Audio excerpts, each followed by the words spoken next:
Hello, everyone, and thank you so much for joining me today. I really appreciate you. Thank you, thank you, thank you.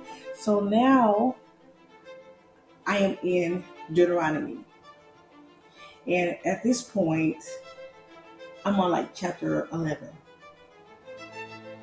And at this point, they are close or getting to the promised land. They can literally see the promised land.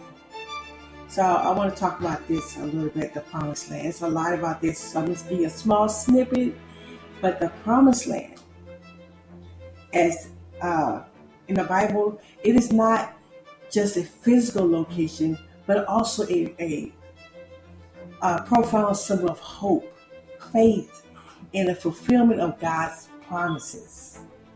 Now, the promised land represents a divine gift, a place where the Israelites could establish themselves as a nation under God's guidance. It was a land flowing with milk and honey, a reward for their obedience and trust in God's promises.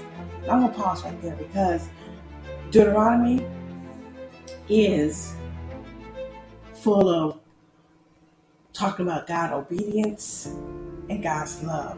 In Deuteronomy, it's full of that. So, like I said, it was a land flowing with milk and honey, a reward for their obedience and trust in God's promises. The land was meant to be a place where they could rest from their wandering, live in peace, and prosper as a community. The promised land extends beyond its boundaries. It's for salvation and a relationship with God. The idea of a spiritual journey towards a place of divine presence and blessings. The journey to the promised land is also a journey of faith, where the Israelites learn to rely on God's provision and guidance, as we should also do today. We just need to rely on God. The promised land is a reminder of the covenant between God and his people, where he promised to be their God and they would be his people. It's a symbol of God's faithfulness to his promises and the hope that comes with trusting in him. The promised land is much more than a physical territory. It representations of God's eternal promise of deliverance, liberation, and divine guidance for his people.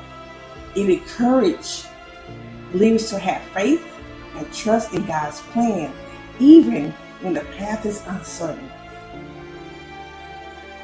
So, the promised land is a reminder. I'm going to close this out right here. It's a reminder to have faith and trust in God.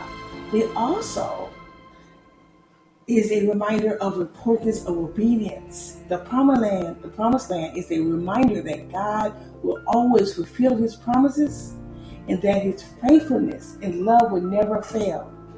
It is a reminder to have trust in God and to always believe that he will provide.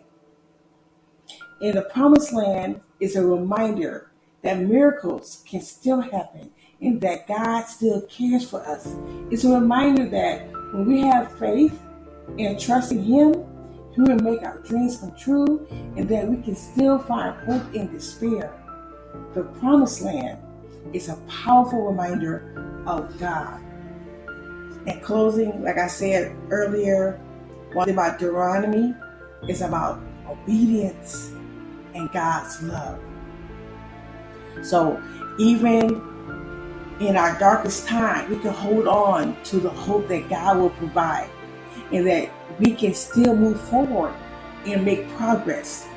This encourages us to keep our faith and to trust in God's promises. So also in closing, it was also a place where the Israelites could build a nation, a place where they could become a strong, unified people, and a place where they could establish the law and customs that would shape the society. The promised land is a place of hope, faith. It reminds you to have faith and trust in God. And always, God loves you. I love you. You stay true to yourself. and you be truly blessed.